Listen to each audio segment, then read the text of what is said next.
Hello, welcome to Netcast Church Sermon Podcast. We exist to tell people about Jesus and connect them to the church. If you'd like to know more, visit netcastchurch.org. Enjoy!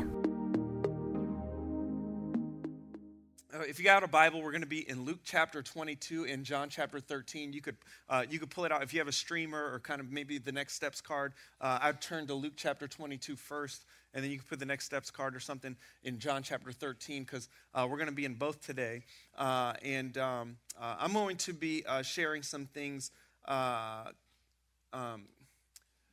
going to be reading a lot today from the text, and I think that's important for us to understand and get a heads up beforehand, because oftentimes we come to church and we hope that the pastor brings a good word and makes me laugh and is super exciting. But what is most important, and what I've tried to teach you over the course of the last 11 years as I've pastored this church, is that what is most important is the Word of God, okay? It's not the opinions of your pastor or even your pastor's thoughts as he breaks down the scriptures for you. What is most important is the power of God's Word that never fails. And so I hope that you see the value in us just setting some time aside today as we open the scriptures and read it together. But I want to celebrate 2021 before we jump into the scriptures, because it was a great year for us as a church. We had more first-time guests visit us in 2021 than any other year before. More people a part of New at Netcast than any year before. More people come through Discover than any year before. More people a part of student ministry. More people serving than any other year before. We hit our 2021 budget, which we thought was going to be a stretch for us, given the fact that we kind of blindly threw a number out there, and because we didn't really have a lot of data to back up what it was going to look like to have a full year during COVID in a new space. We relaunched kids ministry, which was great. Prayer on Tuesday nights took off, which was great. And so there's so much to celebrate for 2021. We can't kind of move into 2022 without celebrating how awesome 2021 was. It really was a great year for us. 2022 so far, huh? The Pats just got murdered. Okay, the Celtics suck. They are terrible. So when it comes to sports, not a whole lot to hold on to right now. Omicron is a thing. It sounds more like a villain from the Avengers, by the way. I just love the name. Omicron's here. It's like, oh, go kid Iron Man. But we are going to, this year, we're going to finish the Gospel of John. Some of you are super excited about that. We are hopefully looking to start some new discipleship opportunities this year, which is going to be great. And then personally, it's my road to 40, so I don't even know what that means for me. Started this church when I was 28. I'm going to hit 40 before the end of the year, which is just, some of you are a little older than that, so you're like, it ain't a big deal, bro. For me, I am like nervous and excited, and I can't wait. So let's do this together. All right, John chapter 13 and Luke chapter 22. We are coming to the beginning of what many call the Passion Week. It's the last week before Jesus heads to the cross. His public ministry at this point is over. From John chapter 13 through John chapter 17, Jesus is going to spend the rest of his time, the rest of these hours, pouring into his disciples, as he is well aware of what is ahead of him. He is well aware of the fact that he will shortly be arrested, led to his own crucifixion. He is hours away from his death.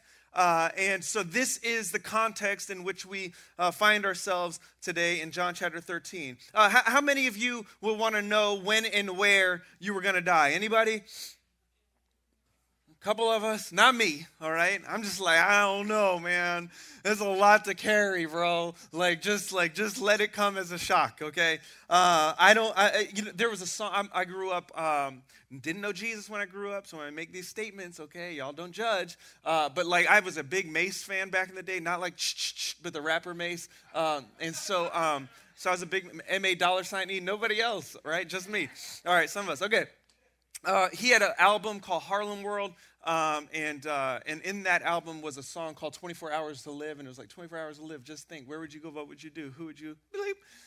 And never mind, I won't even give you the rest of the song because it's probably not church worthy. But it was a great question.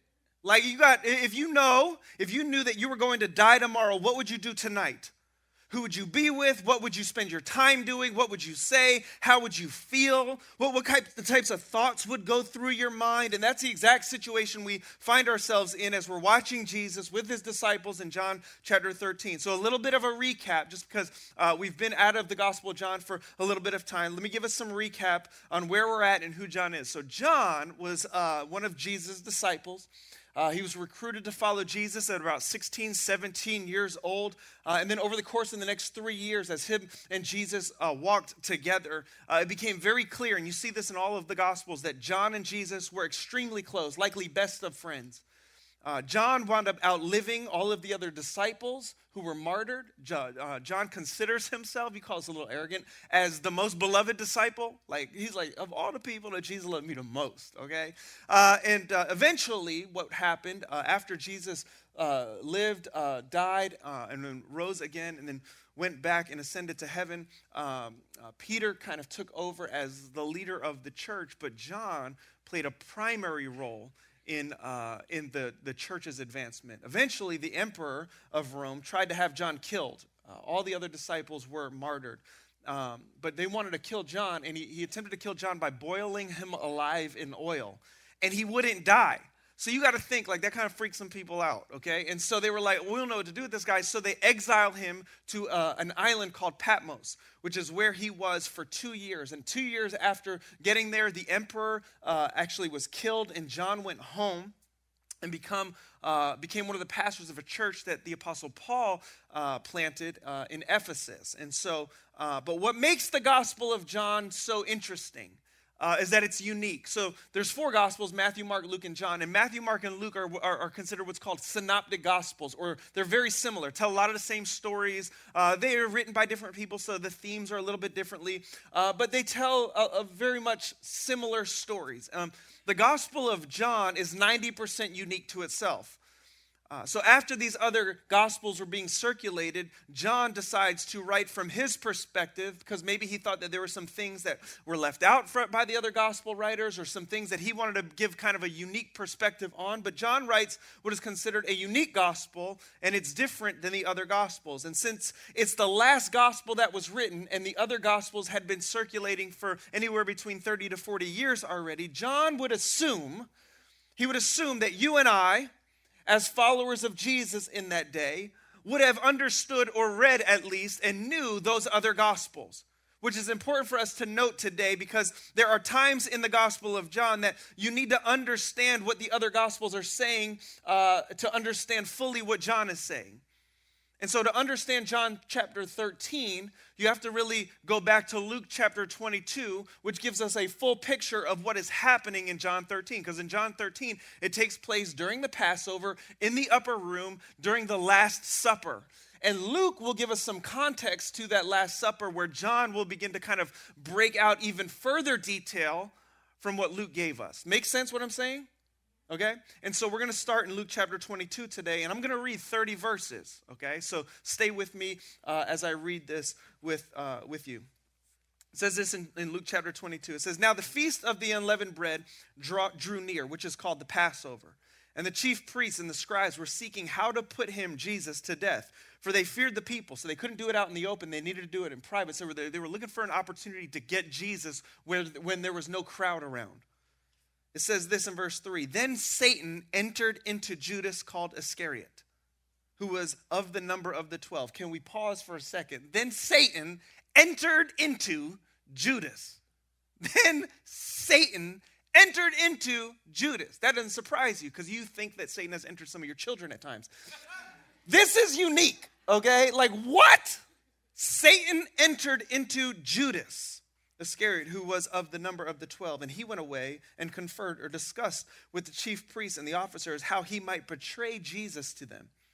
And they were glad, and they agreed to give him some money for it. So he consented and sought an opportunity to betray Jesus to them in the absence of a crowd. Then came the day of the unleavened bread, on which the Passover lamb had to be sacrificed." It's this big festival that's going on in Jerusalem. So Jesus sent Peter and John saying, "Hey, go and prepare the Passover for us that we may eat of it." They said to him, where will you have us prepare? Jesus, where do you want us to go and do this? And then he said to him, behold, when you have entered into the city, there's going to be a man carrying a jar of water. He'll meet you. Follow that guy into the house that he enters and tell the master of the house, hey, the teacher says to you, where is the guest room where I may eat the Passover with my disciples? And he's going to show you a large upper room furnished, prepared over there. I mean, which is just wild. That Jesus is like, oh, let me tell you how it's going to go down. You know, there's going to be a guy who's just going to be walking around with some water. Follow him, okay? And if he sees you following, doesn't matter. Just follow the guy. He's going to take you to this house. Just walk into the house. Tell the guy who's there, hey, the teacher wants to know where we're going to do Passover. And he'll be like, oh, let me show you the upper room. And Jesus, what? Infinite knowledge.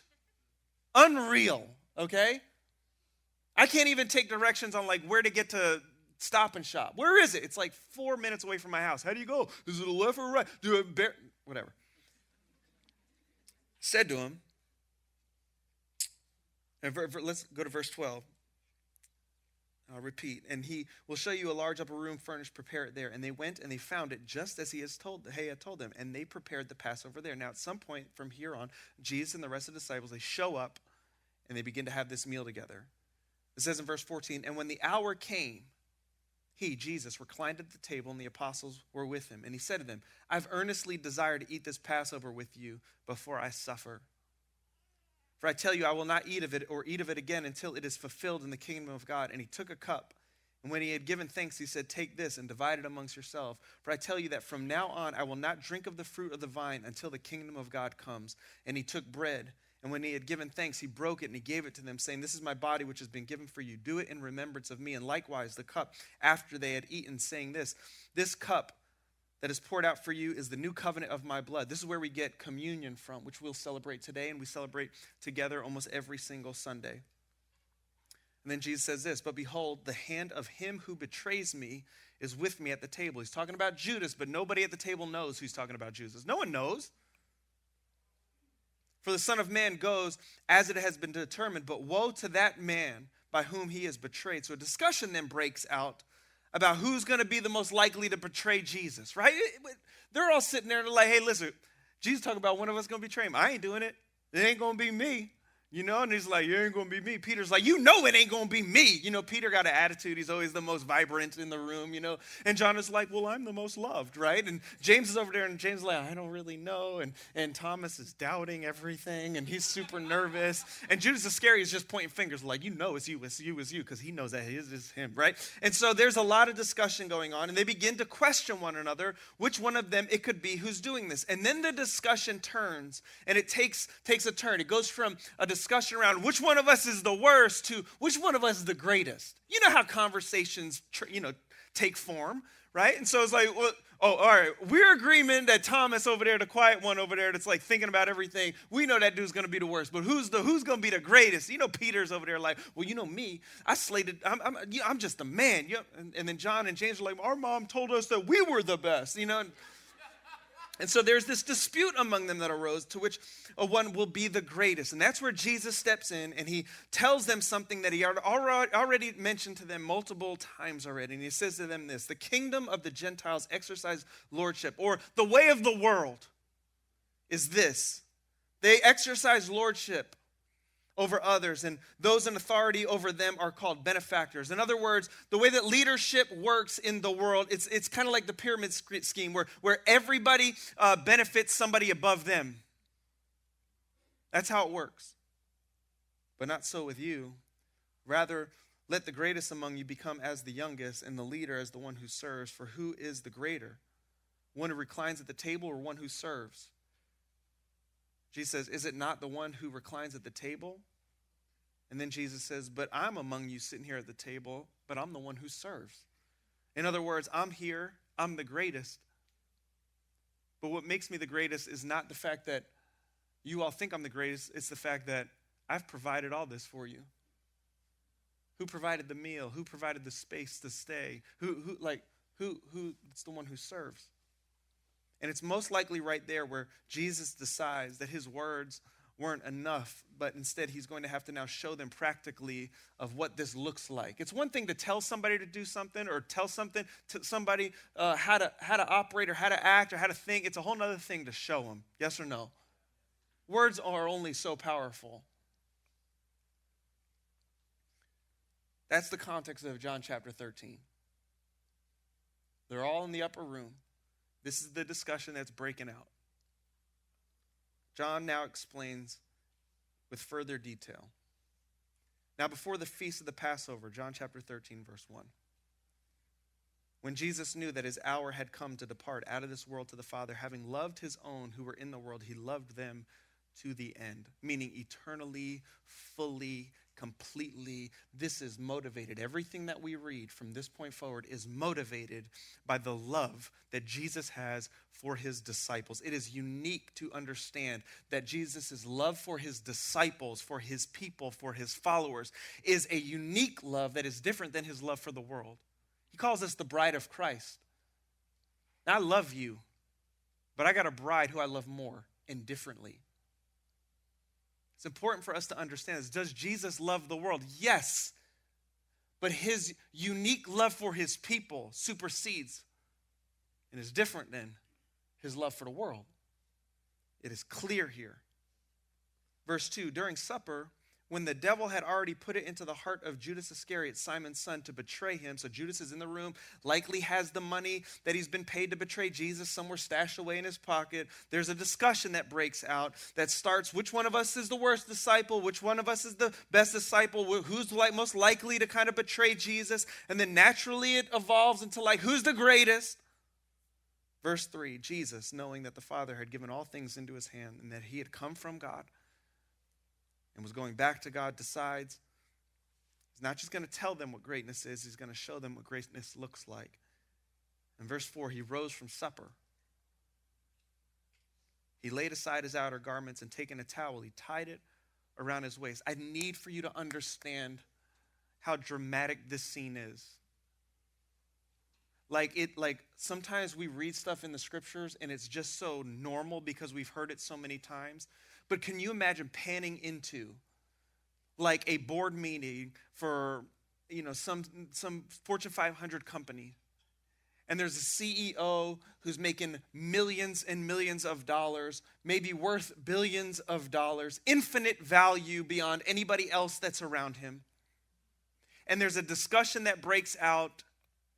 And to make a point, what he does, he decides to just drop his jacket, take his tie off, undoes his shoes, rips off his shoes, takes his socks off, takes his shirt, unbuttons his shirt, drops it, takes his pants off, and drops it. And he's sitting there in his underwear. You'd be like, what is happening right now? We were just having a funny conversation around who's the best, and all of a sudden you derobe yourself. Jesus then pours water into a basin and begins to wash the disciples' feet and to wipe them with a towel that was wrapped around him. He comes to Peter. Peter, most likely, he comes to Peter first. Some of this is conjecture at this point. But most likely comes to Peter first because Peter would have opened his mouth regardless if it was Peter going first or somebody else. You know that. And he says to Peter, Peter, I'm going to wash your feet. And Peter responds, Lord, you going to wash my feet? And Jesus answered him, Peter, what I'm doing you do not understand. After this is when you'll understand. Peter says to him, you shall never wash my feet, not in a million years. And this isn't a I'm unworthy conversation. You know what I'm saying? This isn't like I'm so unworthy to have you wash my feet. Remember the conversation they're having prior, right? It's like, which one of us is the greatest? So we're so great, we're all so great. Which one of us is going to be the greatest? Which one of us isn't? And Jesus, so Peter's like, you ain't washing my feet, Jesus. Come on. Not in a million years. I don't need your charity. Jesus answers, if I don't wash you, you have no share with me. Simon Peter said to him, Lord, okay. We're having that conversation. Not my feet then, but I guess my whole hands and my head. Jesus then spins this a little bit to help them understand the spiritual significance of what's going on here. And he says, the one who has bathed does not need to wash except for his feet, but is completely cleaned. And you're clean, Peter. You're clean, but not every one of you in the room. For he knew who was to betray him. And that's why he said, not all of you are clean. And then one by one, he begins to take his time and he washes their feet. Peter likely goes first. Then maybe Peter's brother Andrew. Then John. Then John has a brother named James who's in the room. Then Bartholomew. Then a man by the name of Jude. And then Jude has a brother named James. Then Matthew, who was a tax collector, gets his feet scrubbed. Then Philip. Then a gentleman by the name of Simon, who was a zealot. Then Thomas. And then maybe lastly, Judas Iscariot. Verse 12 says, when he had washed their feet and put on his outer garments and resumed his place, he said to them, do you understand what I've done? And no one seems to answer, so he goes on and explains.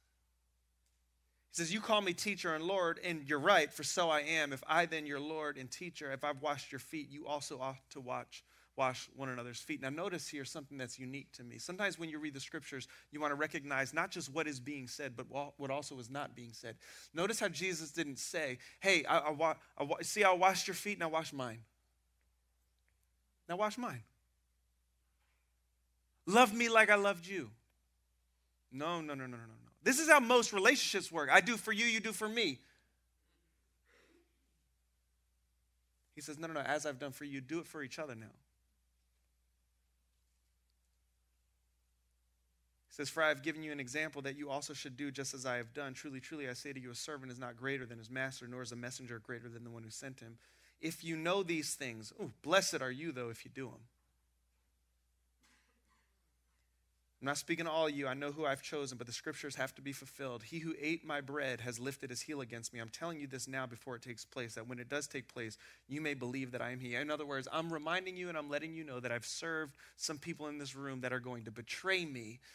You don't know who it is now. You will know at some point in time. And I want you to remember that this happened, because when you remember that this happened, you look back, you'll bring me even more glory for my knowledge.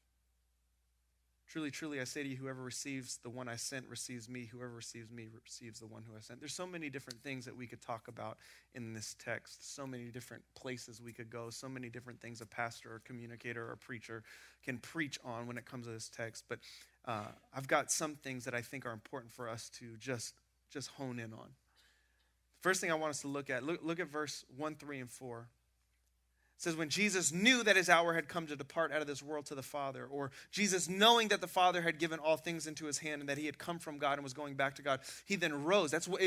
He then rose and began to wash the disciples' feet. There's something going on in this text where there's a keen awareness of Jesus' identity. He clearly understands that who he is. And it is that clarity and that security in his own identity that leads him to wash their feet and it not be hard for him.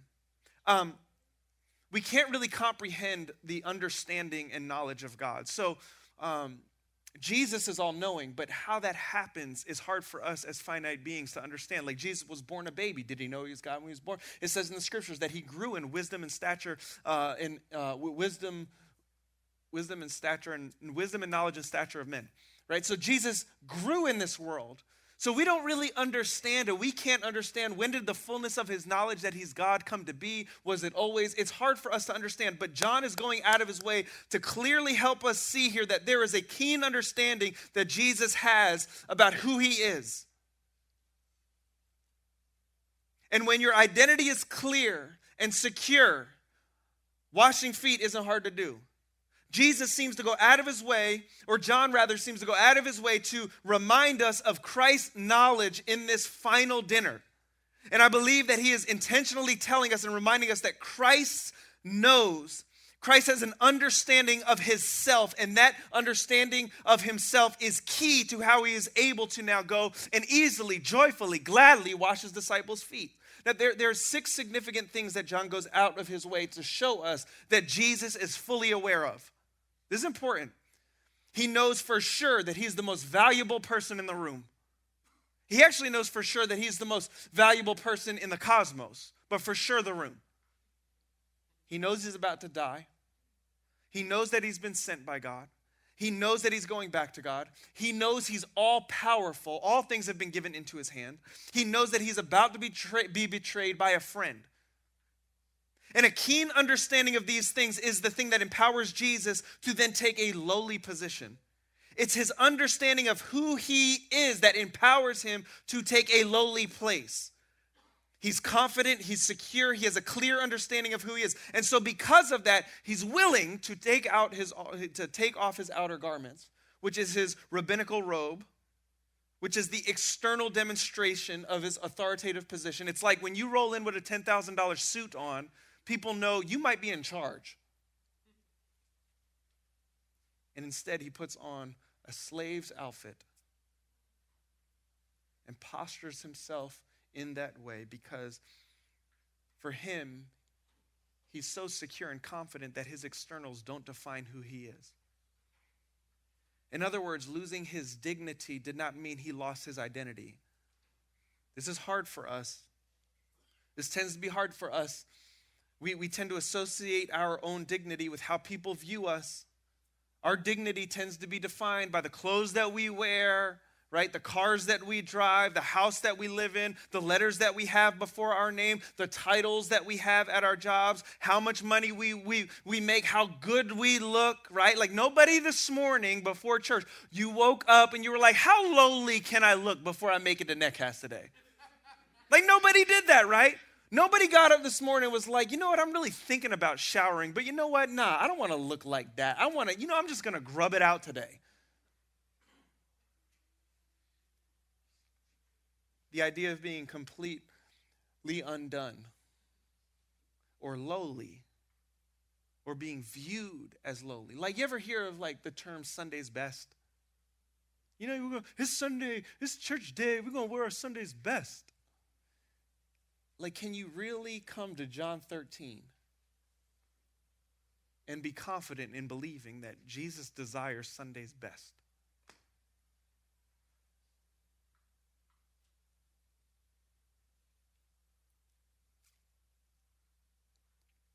But the same is true for us. If we're going to be genuine foot washers, it starts with a clear understanding of our reality as followers of Jesus. See, Jesus had a clear understanding of his identity and his reality. Newsflash, we're all going to die. But death isn't the end. Newsflash, we're far more powerful than we think. We have the Spirit of the living God indwelt in us for those who believe. We are sent by God. He ordains where we would live and when we would live there. We're going back to God. We are considered as his followers, as his beloved, as aliens in a foreign land. Like this is not our home.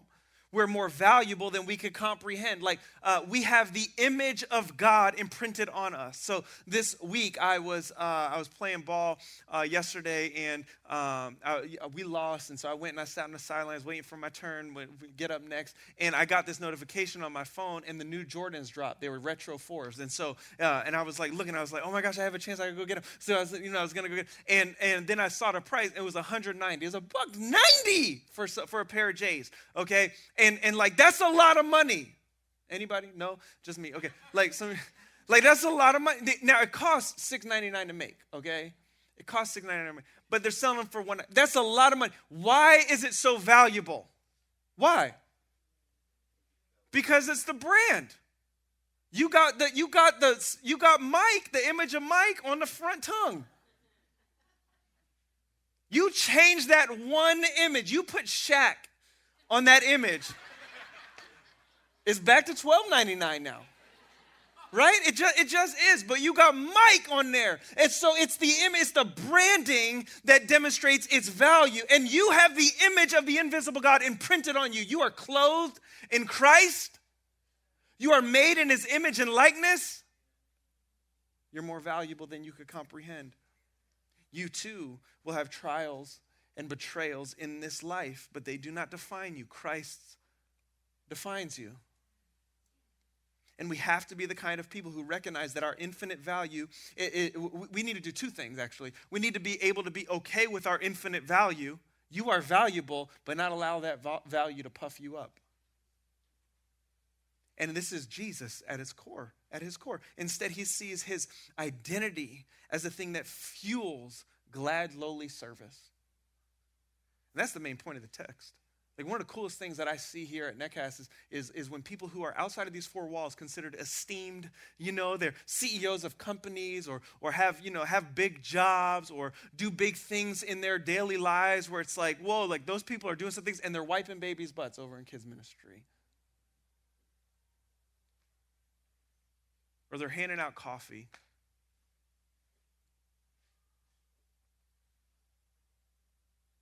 And for us to ever be the people who feel like we're above wiping somebody else's rear end, no, seriously. Don't tell me you follow Jesus.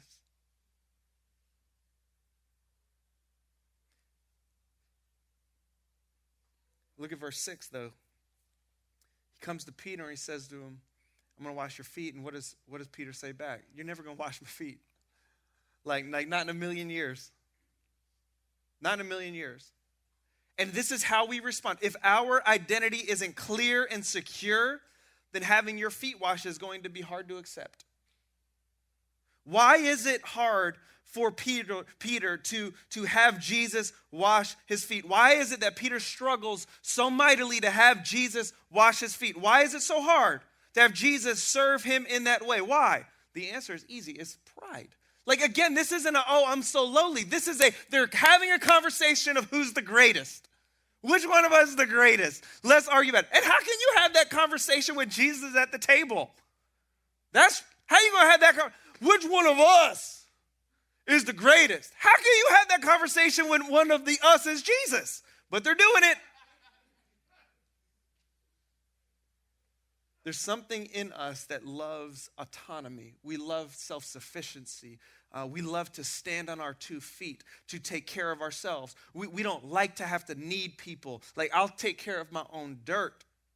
You don't need to wash the dirt off of me.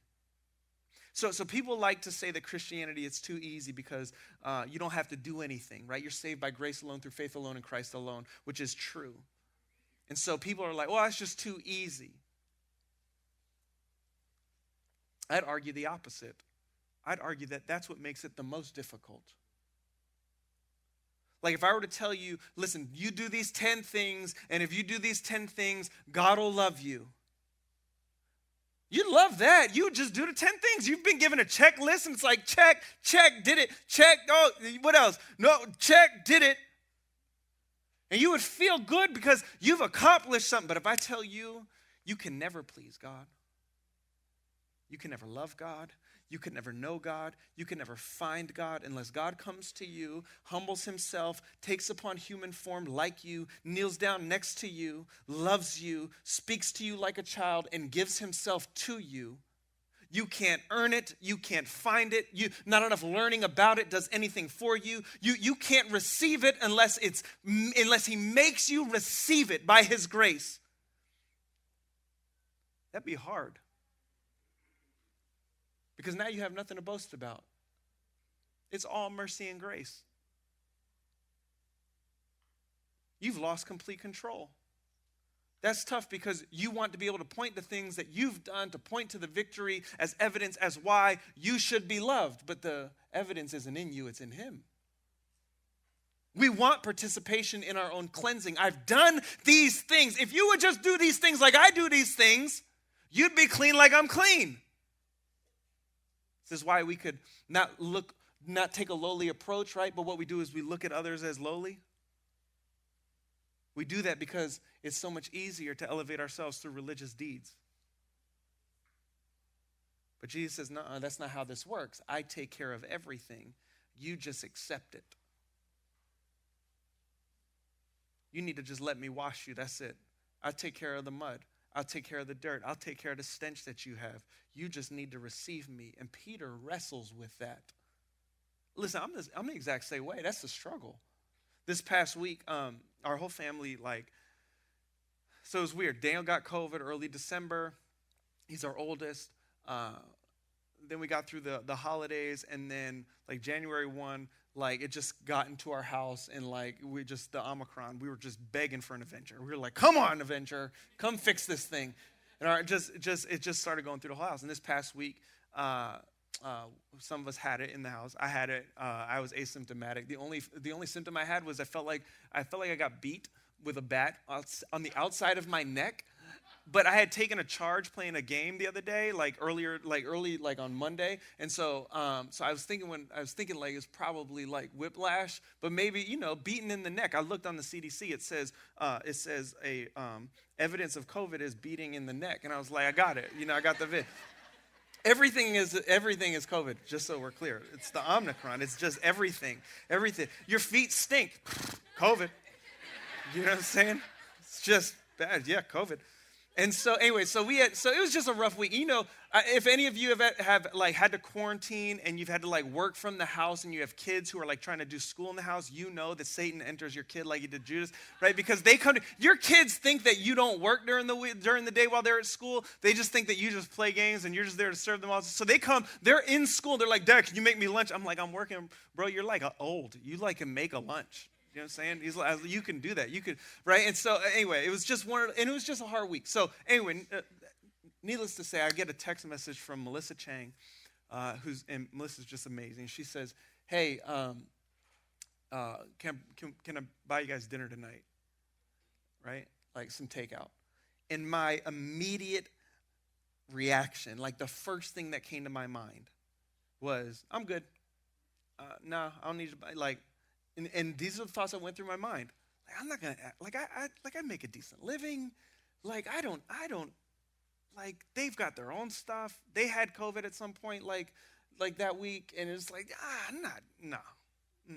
no, I don't need your charity, but thanks. And the Lord, I was studying this at the time, and the Lord had to check my rear end. And it took 20 minutes, and I looked at the text message to see how long did it take for the Lord to check. Normally, hear from the Lord, and you're going to obey. The Lord checked me immediately, and I was like, we're going to sit on this one, Jesus. And so I checked. It was 20 minutes later, right, where I was finally like, yeah, thanks. Here's what we want. And the truth is, regardless of who you are in this world or how much money you have a need to be served. One of the hardest things that I've seen in, at this point, 11 years of pastoring has been people who would be considered as esteemed in the world, having needs that the world cannot provide. And it's so hard for them to grasp it. So I'll get phone calls from people who may have a lot of money, but their marriage is a disaster. And I find out and I'll have a conversation and they're like, nah, you know what? We're good. We don't want to bother you with all that. It's like, oh, you don't think you need to be served. You've lived such a life of others serving you that it's uncomfortable for you to be served. Listen, there is nobody in here that is below being served and having your feet washed. If Peter could have his feet washed by Jesus, you can be served by some other believer in your church.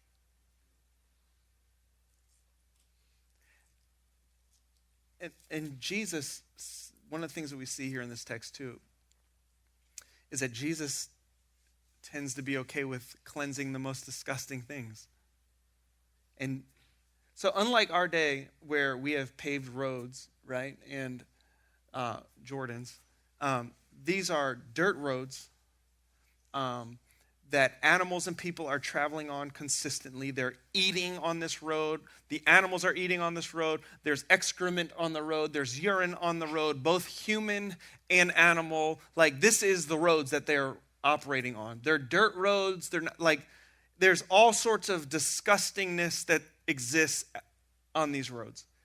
They're wearing open-toed sandals. They're walking everywhere. Their feet are disgusting and calloused and hardened. There aren't pedicure places, okay?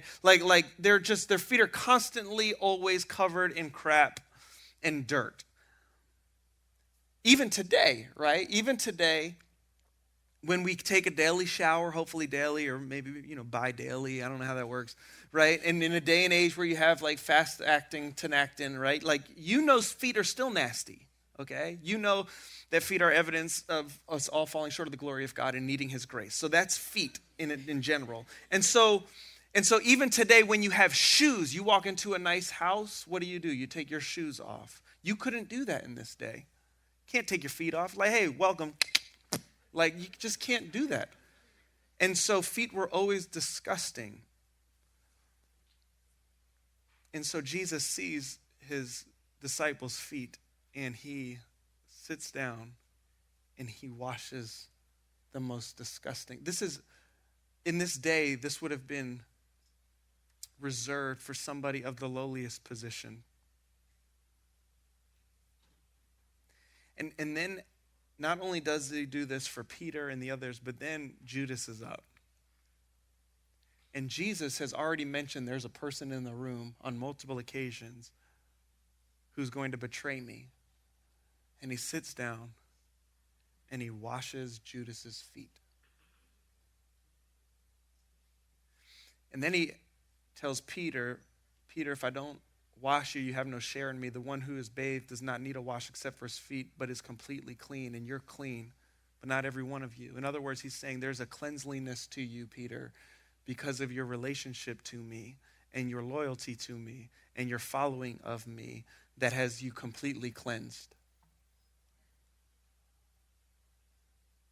It's important for everyone in this room to understand the complete cleansing and washing of Christ for those who believe.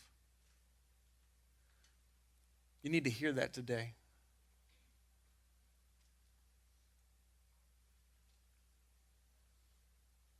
Some of us, we struggle to believe we're completely cleansed in Christ.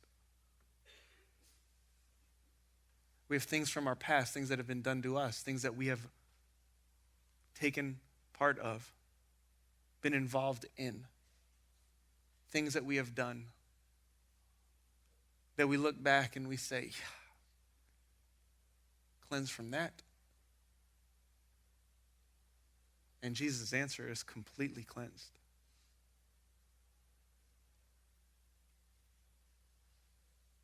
But if you've not been washed by Christ, hear me clearly. He has no part with you, and you will have no part in him. You are to carry your shame. You are to carry your guilt. And no matter the scrubbing, you cannot be washed. You could attempt to live your whole life trying to wash yourself, but nothing will shake the true nature of your filth.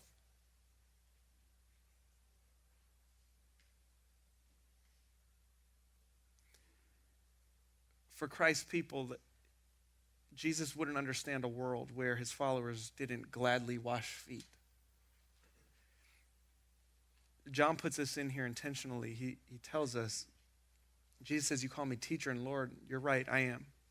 If I then, your Lord and teacher, have washed your feet, you also ought to wash one another's feet, for I've given you an example that you should do just as I have done to you. If you know these things, blessed are you if you do them. The reason I used the word gladly when I said Jesus wouldn't understand a world where his followers didn't gladly wash feet is because the word blessed is in verse 17. He says, if you know these things, blessed are you if you do them.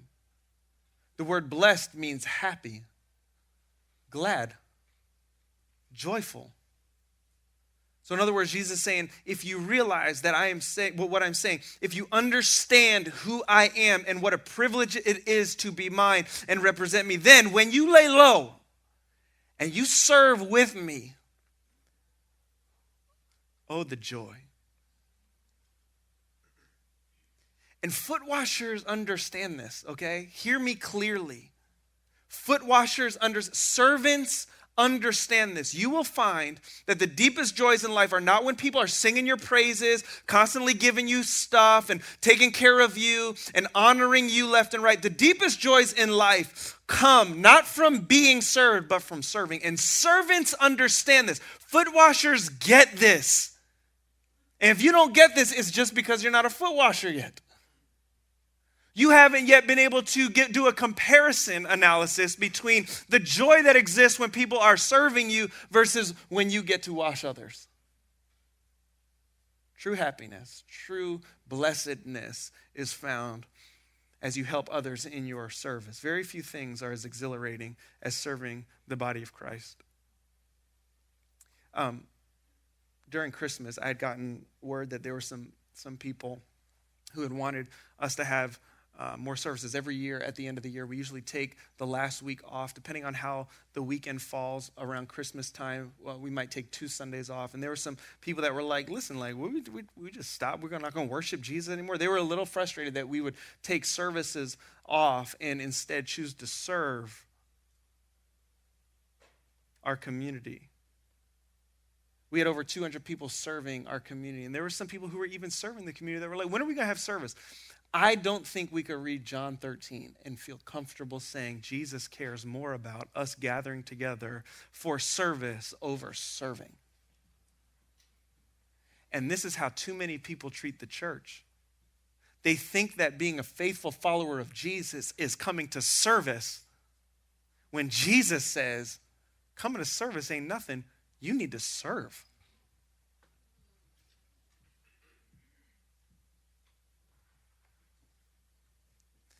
About 30 years following the execution and resurrection of Jesus, and I'm closing with this, a persecution begins to spread around the Roman Empire. And among those suffering was one of Jesus' closest friends. His name was Peter. And Peter was in here having his conversation with Jesus. And Peter had seen his friends put to death and fed to lions and martyred and filleted. And Peter, who was in the room that night when Christ washed his disciples' feet and was likely up first, was looking out over the persecuted church and wanting to rally them, to help them remember what was most important. And he sits down and he begins to write to them these words. And he says this in 1 Peter chapter 4. He says, the end of all things is near. Therefore be alert and of sober mind so that you might pray. Above all, church, love each other deeply. Love each other deeply, because love covers a multitude of sins. Offer hospitality to one another and do it without grumbling. Each of you, every single one of you, should use whatever gift that you have received to serve others as faithful stewards of God's grace in its varied forms. And if anyone speaks, you should do it as one who speaks the very words of God. Be careful what you say. If anybody serves, they should do it with the strength that God provides, so that in all things God might be praised through Jesus Christ, because it is to him be the glory and the power forever and ever. Amen. And shortly thereafter, Peter will breathe his last breath, turned upside down on a cross because he was unwilling to be martyred or crucified and killed in the same way that his Savior was. So I pose a question to you. What does it look like for you in 2022 to be a foot washer?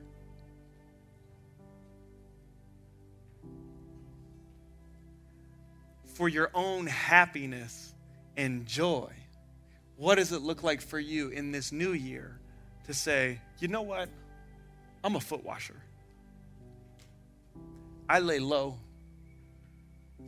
If we're going to be a church in a mall, for God's sake, let's not be viewed as the people who have great services. Let's be viewed as the people who serve greatly.